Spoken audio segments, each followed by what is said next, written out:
Okay, everybody, this is the JohnnyCast episode number 18. Now, I'm coming to you. If you're watching on YouTube, I have my pal Joey over here. Right now, my block is having a block party. My street, it's closed down, and there's kids in the street dancing, and there's a DJ. I'm hoping that you can't hear the DJ. I hope the mic doesn't pick it up. If you do, I might have to re-record this or just apologies in advance. But Joey is a little scaredy cat, as he always is, and so he's scared of the DJ, the bass that the sound system is pumping. So he's up here with me. And my Tory girl, who is a big girl, a 95-pound muscular piece of steel, is downstairs on the lookout, as she always is. So don't mind Joey in the shot. Hopefully he'll lay down soon, but let's get right into it. So I want to first of all apologize to all the listeners, as many of there are of you that listen to this podcast, which there's not too many. There's more than there was when I first started, but still not many at all.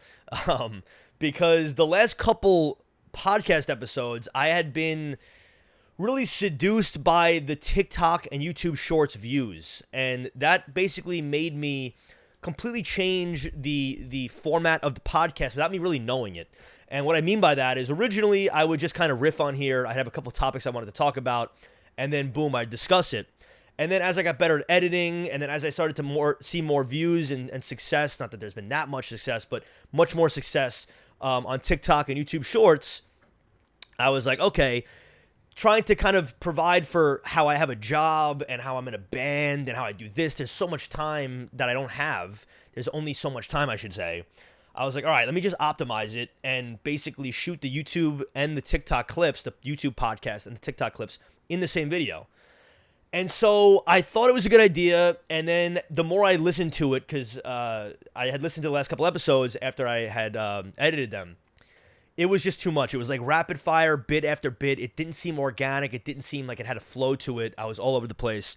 So now I'm making a much bigger effort to completely separate the two. So about a half an hour ago, I just recorded my TikTok bits and clips, and now here we are at the long form podcast. Now, again, apologies for those last couple episodes, but just know that we're back, okay? Because I understand some people listen to this show and they get entertained by it. One of those people, by the way, I want to shout out Steve DiPolito in I guess Harrison, New York. He's a mutual friend of mine who now is a friend of mine, obviously. But I just found out recently, over the last week or so, that he actually listens to my stuff. So fuck yeah, Steve, or Dip, or Dill, as some people refer to him as. So I appreciate that. I really do.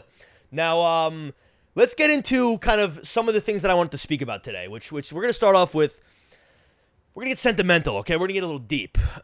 I am a ever-changing person, okay? I need myself to understand that, but I think sometimes we get bogged down by the idea and the construct of age and what that means, and you can only do this or that if you're this age or that age, or it's too late to do this or that. And I really want to say, I mean, there's so many things that I have not done yet that I want to do, that I can't wait to do. And I think a lot of times, I mean, again, I'm still a young guy, but people talk about old dog, new tricks and all this stuff. Well, aside from some weird things like sweating more than I used to and fucking losing my hair sucks and all this shit, I feel like the same person I was. I really do. I feel like the same person I was 10 years ago when I was 17 years old, 18 years old. I really do. And so there's a lot of things that I'm going to hopefully get to over the next, I don't even know, I mean, the next decade or so in terms of my habits and my tastes that may change. I mean, I never would have thought that, for example, I don't want to bring him into everything I talk about, but I was kind of, I mean, I'm a huge music person, as most people who know me know, but the issue is that the last couple years with mainstream music, or at least mainstream hip-hop, I've like lost my love for it. I think it's definitely taken a nosedive. I think everyone can agree with that. But then I think it was that and a combination of also me getting older and not resonating as much with it. But I would have never thought that, again, at the age of 26, basically when I first started listening to him, that my favorite artist, and I know it's funny and kind of cringy because like he's not viewed as like a quality musician or whatever the case may be, and I do like a lot of, I mean, obviously, I like a lot of good music, whatever that even means, because it's subjective. But the fact that, like, the most I've ever been into an artist, like, probably ever, obviously, outside of Drake, who's, like, a long-form thing, is Yeet. And it's, again, coming at a time where, like, people usually say the best or your most favorite music of your life is going to be from ages like 14 to like 20 or 22. For me, yeah, there's a lot of that, but now it's also right now, which is pretty crazy. So it's exciting to know that, and I think most people are like this, they just kind of shut their mind off to the idea of it. We're ever changing, and our senses, our habits, our tastes, things we like, things we don't like, foods we like, types of shows we like, types of entertainment, all that stuff. I'm not talking about picking up a new hobby. I'm talking about just like your actual things you change about yourself that are organic can happen down the road. I'm sure when I'm 40 and 50, things are going to change like that. Now, those are usually called a midlife crisis, but it is what it is. So, I don't know. I guess what I'm trying to say is that I'm happy where I'm at, but it is a little weird, the idea of like going for it, so to speak. So I think a lot of people, when they're probably, I don't know, after the age of 25, let's say, they're kind of solidified into a career path. Now, they might change that career path down the road, but a lot of times they think that's what they're going to do. And that's kind of what I felt when I graduated college and I was 22. The first 4 years I was in finance, and I remember there was times where I thought to myself, like, this is what I'm doing, and I like it, and I like my coworkers, and I like everything about it, and I'm so into it, and I'm gonna hopefully be really wealthy and successful and all this stuff. And yeah, there was something in the back of my mind that was nagging at me that I didn't want to really do it, and I thought like it wouldn't be a fulfilling life for me. But then you hear the stories that everyone says where it's like, oh, like, you don't have to love your job. If you could provide like a great living for yourself and your family, and then you could do the things you love on the side, then go ahead and do that. But then I realized, like, maybe I'm in the minority here, but I need to be fully into and invested in what I'm doing on a daily basis for the majority of my time. I can't fake it. My focus goes out the window. Now, you can call that ADD. We can have a debate whether ADD is as significant as people say it is. And obviously, I've never been diagnosed with ADD. What I'm saying is I have a much easier time focusing and having a work ethic and having an enthusiasm for things that I'm passionate about versus things that aren't. Now, you bring in that weird, variable of money being made, where if the money's good enough at X, Y, and Z, then yeah, you're probably going to suck it up. And that's fine too. And there was points where the money was very, very good at what I was doing, and I was excited. I was buying all these stupid things that I wanted to buy and that I thought I would have wanted, and this image of myself. And then you realize at the end of the day, like, what do I really fucking want? And I just think back to music was never an option just because, well, let me put it this way, actually. A big roadblock, a big obstacle in all of my content creation or anything you want to say is the logistics behind it, was the editing and was the software and was the hardware. And I never took the time because maybe I was lazy or maybe I was a little intimidated by it to actually do it. And so years went by. We're talking about, I don't even know, 10 years. Like, I remember when I was a kid, I had a flip video. It was like a little handheld video recorder that recorded in HD. And I would make these little videos on it, and I loved it. And I would always want to kind of make it more than it was, but then I just didn't know how to edit things, and it was overwhelming to me. Then with music, I remember I got Ableton, and I just really, I couldn't. I was taking some classes like on YouTube, and I just didn't have the time or really just fully want. I was only interested in creating and not interested in every other part of it. And unfortunately, I didn't realize for a long time that's an unfortunate necessity when you're not an established human being, established person in the space, right? I mean, who's gonna sit down unless you're paying them to do so? When you're a 15 to 23-year-old kid, 24-year-old kid, you're not. Where's that money coming from, right? Unless you come from like a wealthy family. So getting back to it, there was always this nagging thing in the back of my head where I just loved content creation, whether it was music, playing my drums, or even playing guitar and singing, or even more so, radio. Now, radio gets split into two different baskets. The first, which is more instrumental, is Howard Stern. Now, Howard Stern, I think this is what happens with any kid, okay? I was raised in a relatively, I wouldn't call it strict, but it definitely was not strict household, right? And conservative household, I'd say. And I'll never forget, like, sometimes, because my mom would work also, And sometimes like I would like take naps when I was a kid. I'm talking about like 5 to like probably 7 or 8. I'd have to, or I would sleep in my parents' bed during the day, or even at night, obviously sometimes. And before I would fall asleep, I would like basically be asleep. And my dad at this time, Howard Stern was big on the entertainment channel. This is after his original like radio success. He'd watch that, and I could just tell from like what was being said, even though it was on regular TV, so it couldn't have been that extreme. But from what was being said, and then also just the nature of the show and how like when he would put it on, when he thought I was sleeping, I would hear it, and I just like was just intrigued by it. It was just interesting to me. And obviously, you have like the component of you're a kid and you're hearing about like people cursing and sex and all this stuff. Excuse me. And so I was just so, like, intrigued by it, I guess is the best word. I was just intrigued by it. And then as time went on, this natural curiosity, I got into it on my own. I never talked to my dad about it because I'm sure he was, like, a fan of it and a big fan of it. And then as time went on, they had, like, Howard TV, which was, like, their own, like, pay-per-view, I guess, like, daily recording simulcast of the radio show when they went to Sirius XM and, like, right before they did.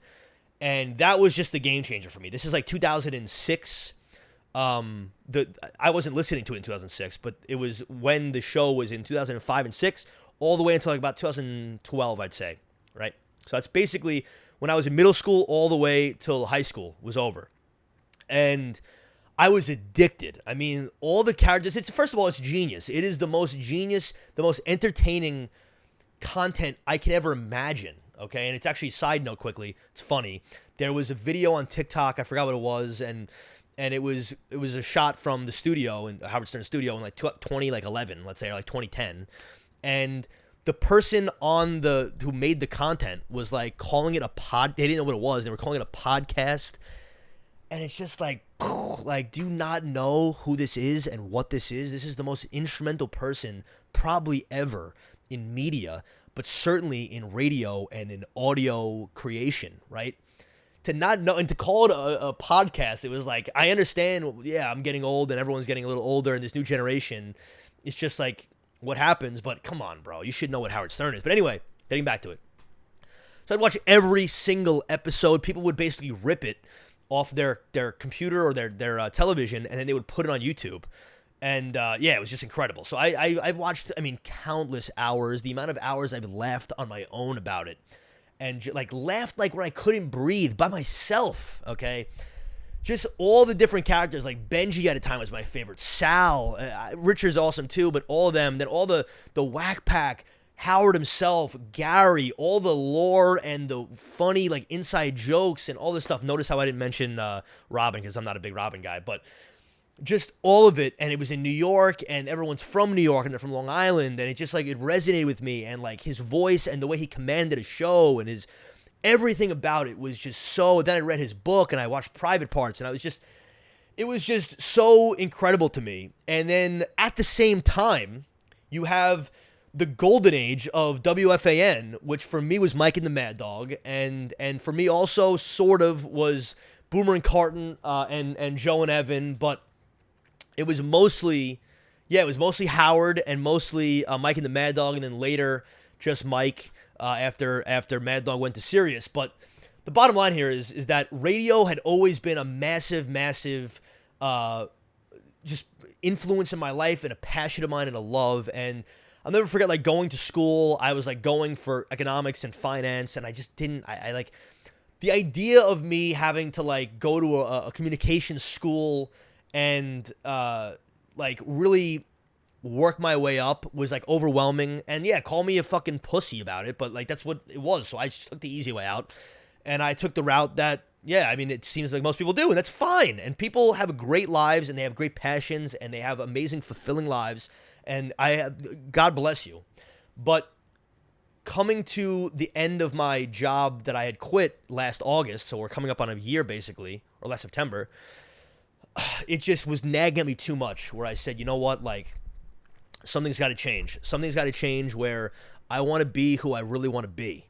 And I did it. I quit the job, and it was the hardest Band-Aid to rip off ever because I really liked the people I worked with, and it was more of much more than a corporate job could ever be, because it was a boutique like private equity firm. It was more just, I don't even know. It was like we were all boys and we all had the same like humor, and it was a tough thing. Like it was a tough thing, and I think back now from where I am now to back maybe 4 years, or yeah, like 3 years ago, and thinking to myself like, oh, I found my spot and I found my career and I run my own business and I have my own clients and I do this and I do that, and I just got to wait and keep putting the work in, and I'm going to make X amount of money and all this stuff. And that wouldn't have made me happy at all in hindsight. I mean, I bought nice things and I still have them, and it doesn't do anything for me. I was a highly materialistic person for a long time in my life, and yeah, it doesn't do anything for me. Now, granted, I like nice things, and I'm sure if I ever see success in my life from other things, I'm probably going to indulge in